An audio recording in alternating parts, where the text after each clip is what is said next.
dos eventos teológicos centrales sucedieron en la historia judía. La revelación al pie del monte Sinai y la Shoah. En el primer evento se reveló la presencia de Dios en el mundo. En la Shoah se hizo patente la ausencia de Dios.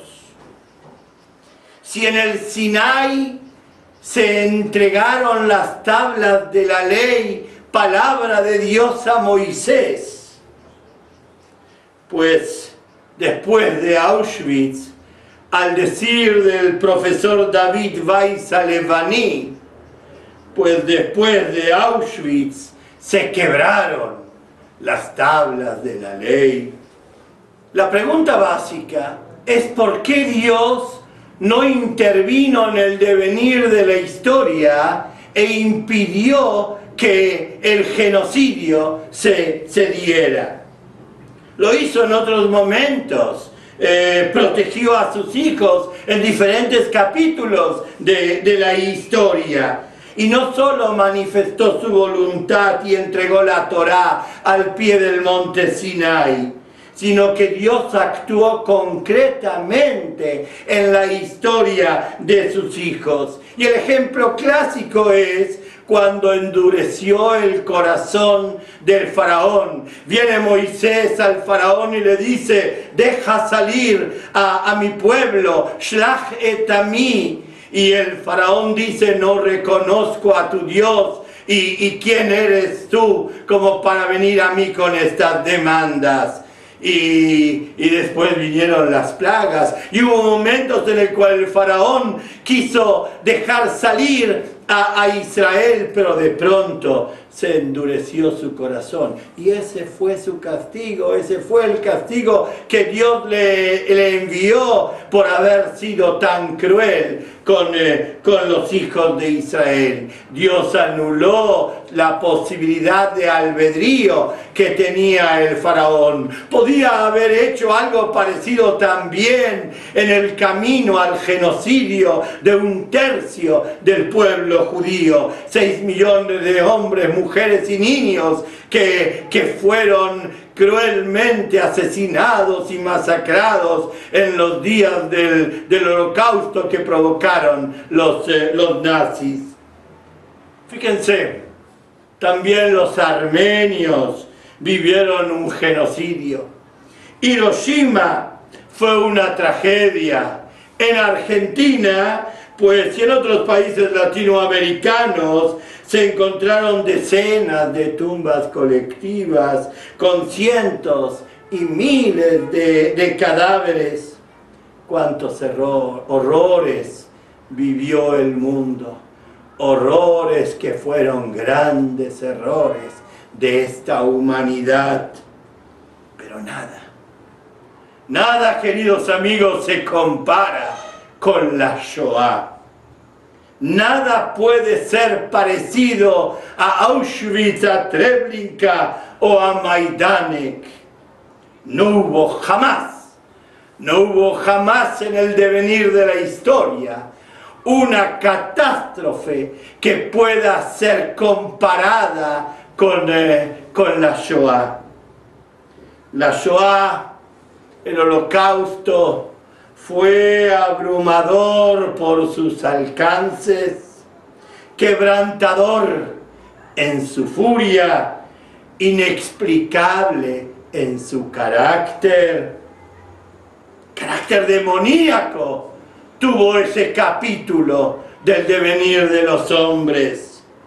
No fue un error de cálculo de un gobierno en guerra, fue planificado detalladamente y ejecutado por espacio de 12 años, con la conformidad de decenas o centenas de miles de ciudadanos, y esto sucedió ante el atronador silencio del mundo. El silencio del mundo durante esos años del surgimiento nazi y la gran masacre, la Shoah, el Holocausto. A diferencia de los aldeanos rusos que fueron víctimas al azar de la furia bélica, pues los judíos fueron escogidos cuidadosamente, sistemáticamente, fueron nombrados, enumerados, tabulados y sellados. Los nazis llegaron a extremos increíbles para hallar a un solo judío que de pronto faltara en su maquiavélica lista de terror. Esto no solo no ayudó al esfuerzo bélico, sino que lo obstruyó formalmente. Se desviaron trenes destinados a las tropas del frente ruso a fin de transportar e incrementar el envío de judíos a Auschwitz, a las cámaras de gases. Fue algo único en la historia humana. El Holocausto fue la maldad por la maldad misma. Hacer el mal por el mal mismo. Un detalle. Nos puede de alguna manera mostrar quiénes fueron estos personajes. Al dar permisos de trabajo destinados a seleccionar a los judíos útiles de aquellos que no tienen utilidad y que debían ser inmediatamente asesinados al llegar a los campos de muerte. Los nazis despertaban falsas esperanzas que fueron diabólicamente concebidas desde un principio.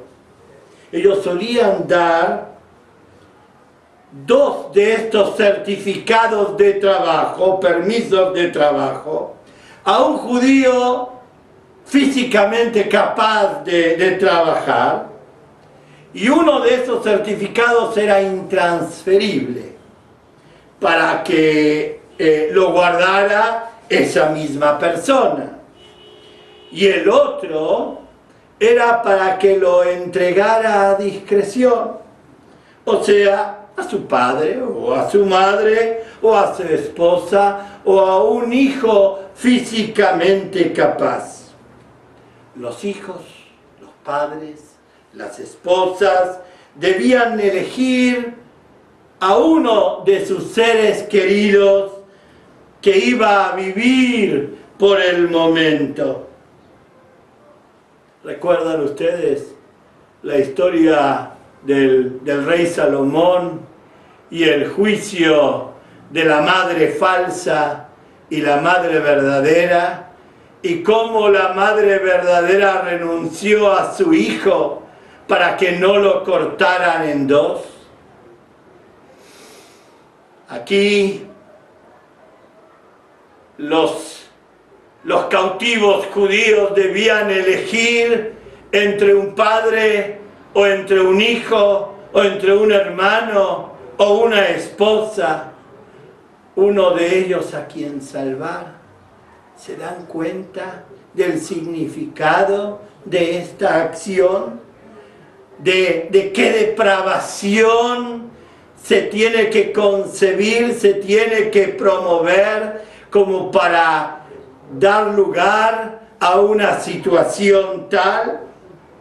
Algo así no se puede encontrar en la historia de la humanidad. Elie Wiesel, premio Nobel, sobreviviente de Majdanek, cuenta que los SS colgaron en el campo a un joven judío y a 2 hombres ya maduros, y los colgaron, los ahorcaron frente a los prisioneros del campo de concentración. Los hombres murieron rápidamente, ahogados, pero la agonía del joven se prolongó por media hora.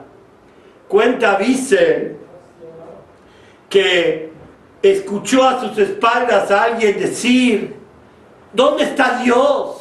¿Dónde está Dios? ¿Dónde está?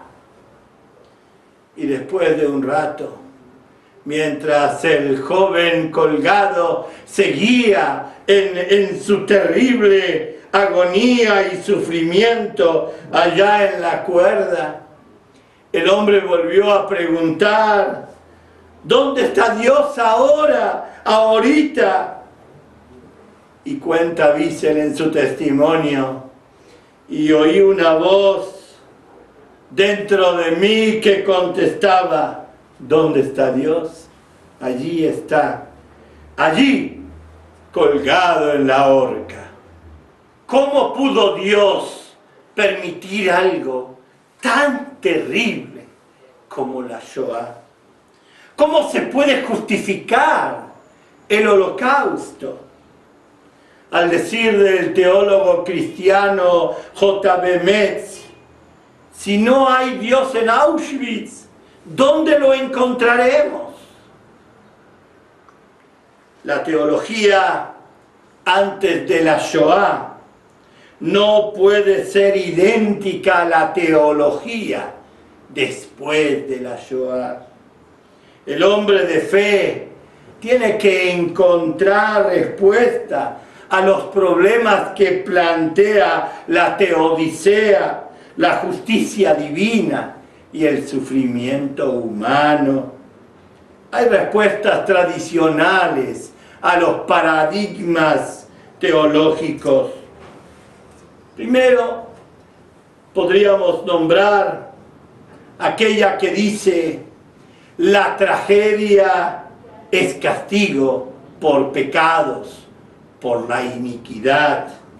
La Shoah es una visita divina a una generación pecaminosa. Donde hay pecado, dicen los que sostienen esta postura, donde hay pecado, debe haber sufrimiento. Pecado masivo infiere sufrimiento masivo. La falta de lealtad al pacto provocó una reacción celestial. La pregunta es: ¿qué tipo de Dios es aquel que por esta actitud necesita aniquilar a 1,5 millones de niños, a 6 millones de seres humanos, entre ellos ancianos, mujeres, niños? ¿De esta manera pretende Dios aleccionar a su pueblo? Hay otras 4 doctrinas o modelos que son convencionales y que intentan formular una respuesta. Una postura es la que quiere comparar a la Shoah con la Akedah, con la atadura de Yitzhak, y compara a las víctimas con Yitzhak, el hijo de Abraham, que es llevado a ser dado como ofrenda en los primeros capítulos del Génesis. Ofrendas libres de culpa y pecado que se dan como expresión de lealtad y sin pecado. Es un paradigma complicado. Los es no son Abraham el patriarca, y las ofrendas, o de hecho aquellos que son llevados a la ofrenda, no deciden dar su vida para santificar el nombre de Dios. Hay otro modelo, el del siervo de Dios, que se trae en el libro del profeta Isaías 53. Se ve allí en esta postura al sufrimiento como expiación de los pecados de los otros. Dios se identifica con las víctimas y las premiará en el mundo por venir. Esta es la postura que sostiene este planteo, una concepción que expía por el pecado de los otros. La pregunta es, ¿por qué querrá Dios ofrendas tales para equilibrar el mundo? El mundo que Él mismo ha creado. ¿Qué clase de Dios es este? Que necesita que alguien expíe por los pecados de los otros.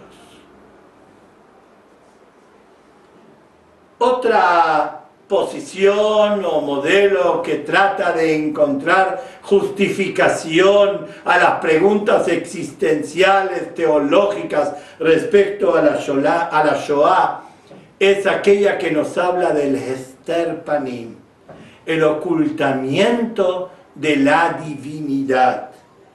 Está esto, el tema en Deuteronomio, libro de Dvarim, capítulo 31, y plantean a este asunto como un acto misterioso y sin explicación.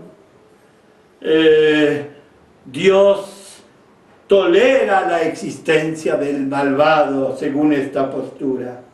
Dios permite que el malvado se exprese y esta expresión provoca víctimas. Obviamente, también esta, una postura complicada. Otra posición es el paradigma de Job, del famoso Job. Ustedes recuerdan al personaje bíblico, un hombre que todo lo tenía y que hombre justo y piadoso a los ojos del hombre y a los ojos de Dios.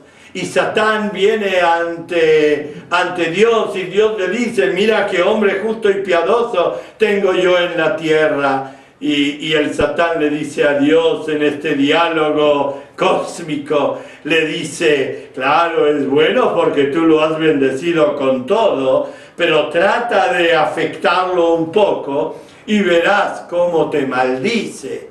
Y realmente comienzan las desgracias que Satán trae sobre Job, hasta que en un momento Job ya no sabe lo que hacer y la esposa le dice en un lenguaje figurado, le dice, Barej Elohim Bamut, bendice a Dios, o sea, maldice a Dios y ya muere, ya termina esta terrible situación. Y entonces Job le dice a su esposa, así en el texto bíblico, le dice, lo bueno habremos de recibir de Dios y lo malo no habremos de recibir.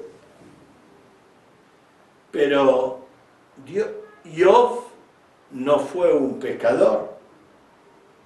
Job recibe la protección divina durante la prueba. Dios le dice al Satán, pero no le puedes quitar la vida. Los judíos no tuvieron esa opción.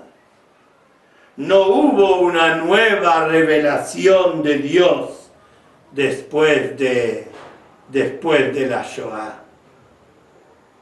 Son situaciones diferentes, paradigmas complicados.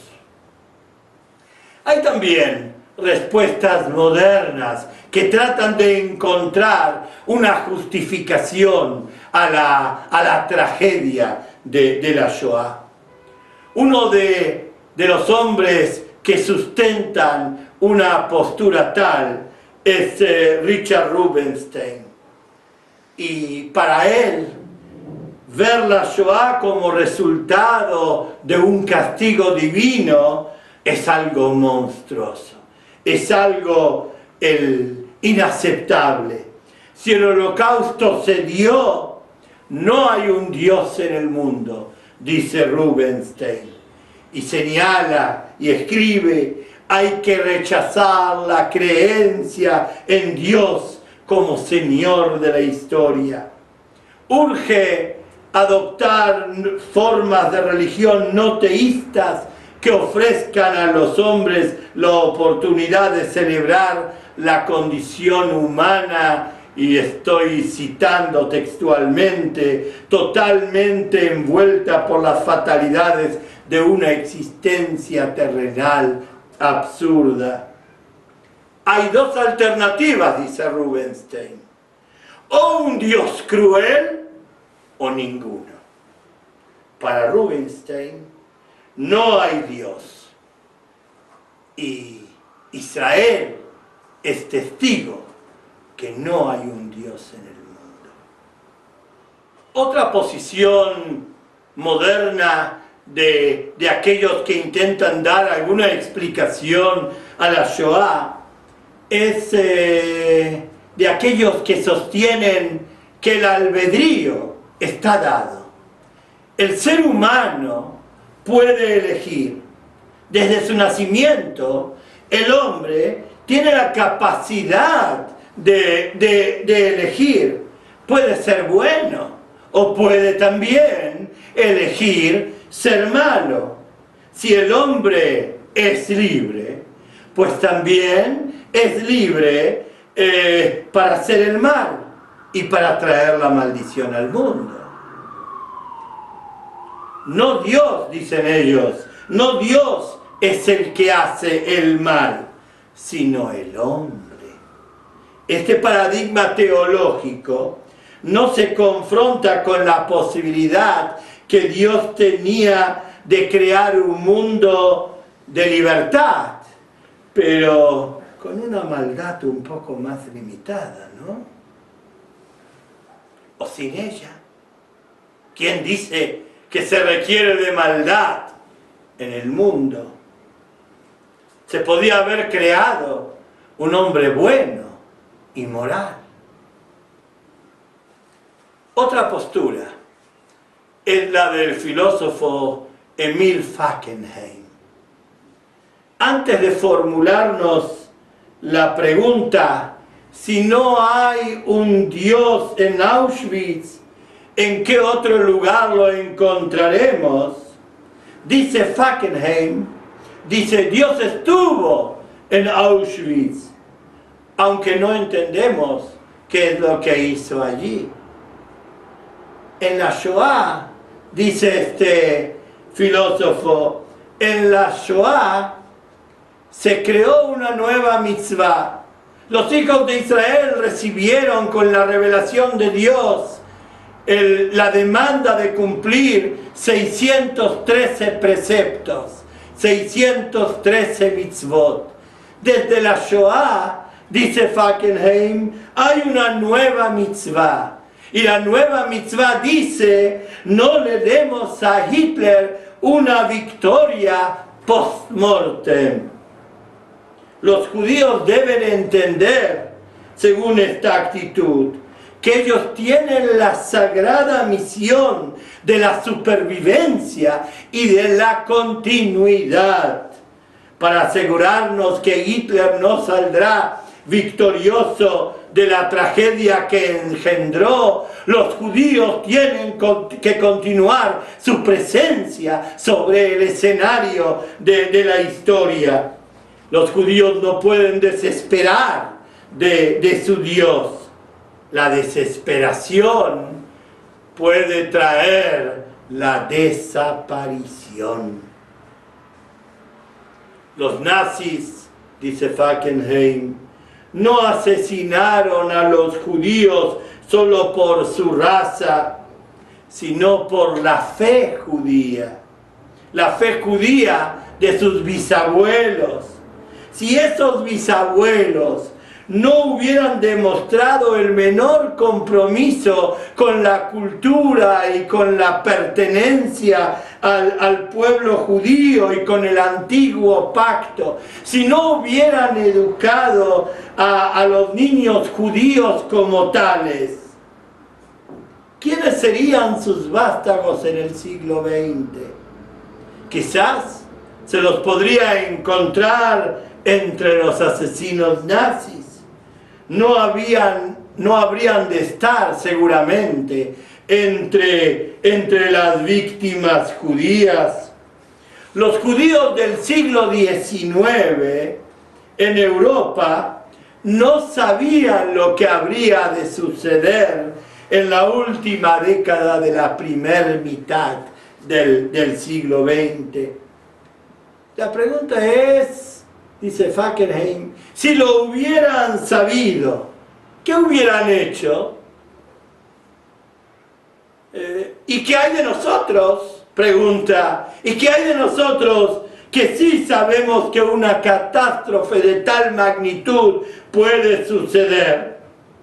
¿Acaso osamos nosotros a educar a nuestros hijos y a nuestros nietos como judíos, exponiendo a nuestra descendencia a un posible segundo Auschwitz dentro de décadas o de siglos? No es una suposición imposible.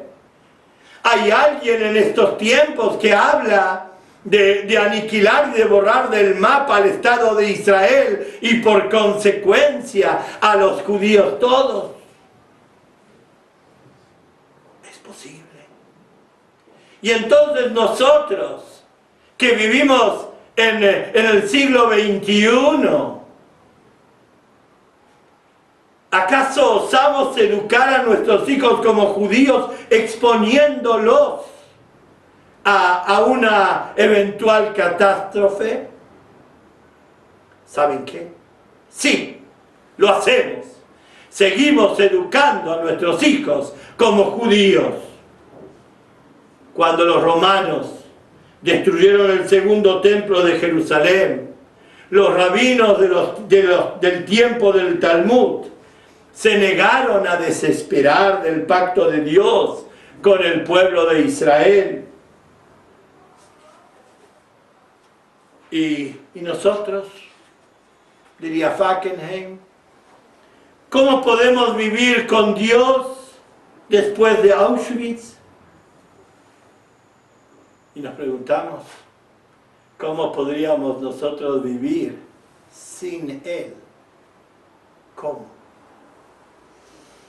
Debemos luchar con Dios, al igual que Abraham, Isaac y Jacob, al igual que Job también luchó con Dios, porque no podemos abandonarlo. Aprendimos de nuestros patriarcas, de nuestros líderes, cómo discutir. ¿Recuerdan ustedes a Abraham con Sdom?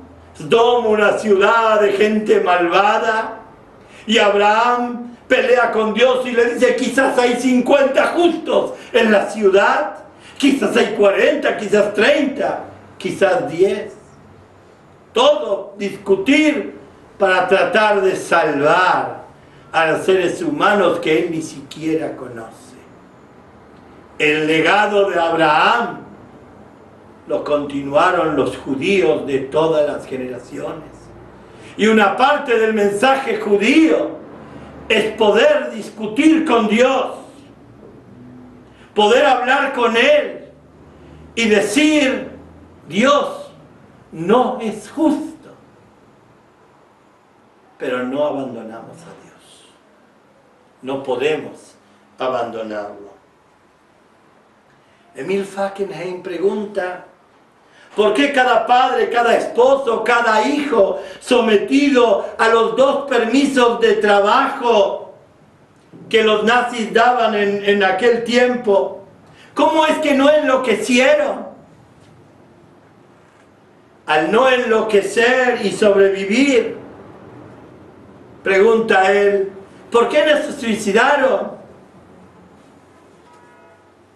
o al elegir la vida antes de la muerte, ¿por qué permanecieron judíos? ¿Por qué volvieron a casarse y a criar hijos judíos? ¿Por qué se quedaron fieles a Dios y fieles al pacto con Dios, al pacto de Israel con Dios? El compromiso con la continuidad y la supervivencia judía, dice Fackenheim, es un testimonio. En Auschwitz, cada judío representó a la humanidad.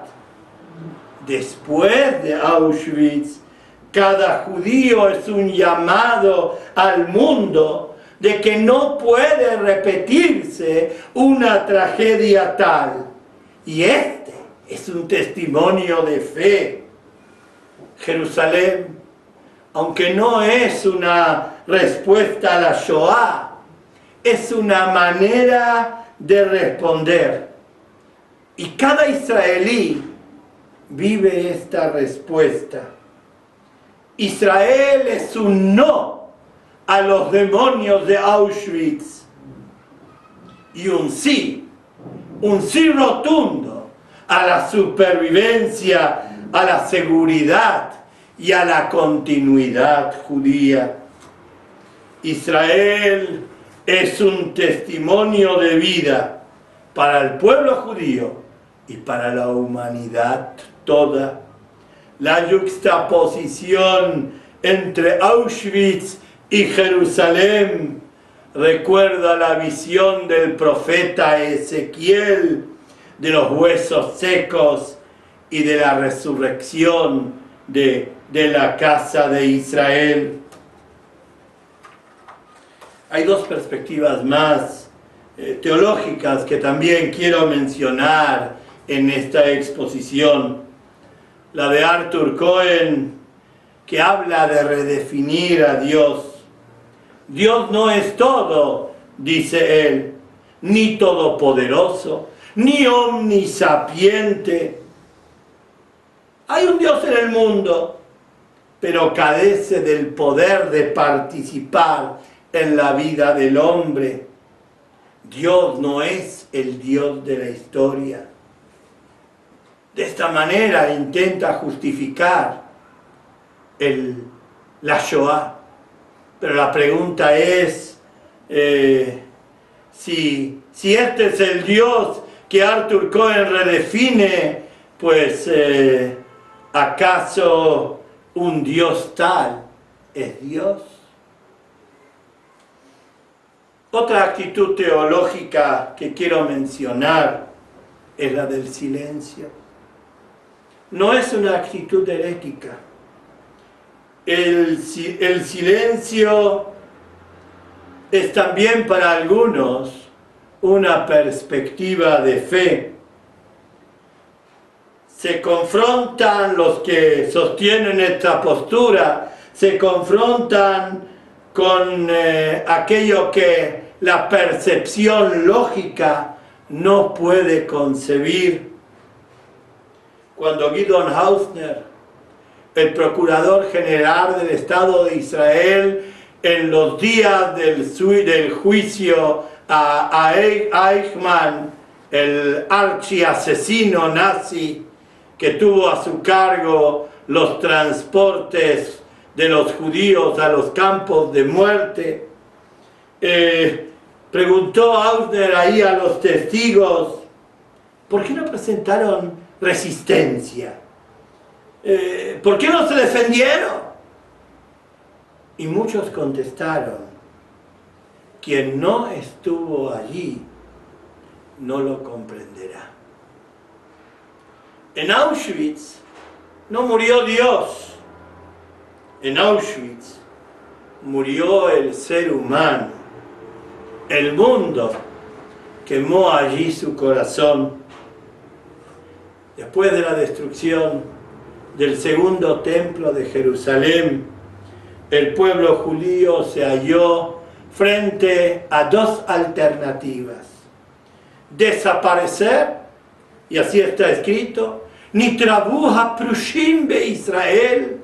Se multiplicaron los hombres que se sentían vacíos por el dolor vivenciado, y esos hombres decidieron no contraer matrimonio, no traer hijos al mundo, no construir nuevas casas, como para decirle a Dios: si así lo quieres, oh Dios, si así lo prefieres, si quieres un mundo sin judíos, pues que así sea. Estaban resueltos a no traer más hijos al mundo. Pero el pueblo los venció a ellos y se decidieron por la otra alternativa, de continuar, de seguir viviendo y construir sobre las ruinas, y del templo en llamas surgió una historia de esperanza, que es la que sustentó el Talmud, que promovió la continuidad del pueblo de Israel, esa gran creación de la jurisprudencia y del pensamiento judío, que es la reunión del mensaje de los sabios de Israel a lo largo de las generaciones y la interpretación de los textos bíblicos. El Talmud se redactó y concibió como un acto de desafío, como diciéndole a Dios: ¿quieres que hagamos concesiones? Pues no cederemos. ¿Que abandonemos el escenario de la historia? Pues nos negamos. Creemos en ti, oh Dios, creemos en ti y creemos en la continuidad de Israel. Ese fue el mensaje. El hombre no puede quizás comenzar algo nuevo. Solo Dios puede hacer algo nuevo, pero el hombre puede volver a empezar. Quiero decir, con todo mi amor, con todo mi respeto y aprecio al mundo no judío, fíjense, el antisemitismo nazi, aunque fue anticristiano, hubiera sido imposible concebirlo sin siglos de antisemitismo cristiano. Cristianos y judíos deben forjar una nueva teología y una nueva exégesis después de Auschwitz, y así cumplir con lo dicho en Romanos capítulo 11, 26, todo Israel será salvo. Después de Auschwitz, todo tipo de antisemitismo es intolerable. Miren, Elie Wiesel, que fue salvado en Buchenwald en abril de 1945, da un testimonio de lo que sucedió en el momento en el cual los americanos liberaron ese campo de muerte. En el momento en el cual entraron las fuerzas aliadas a Buchenwald, quedaba allí un remanente de 15.000 judíos. La semana anterior, 20.000 judíos habían sido exterminados. Había allí también un grupo de soldados rusos que también estaban en el campo de concentración.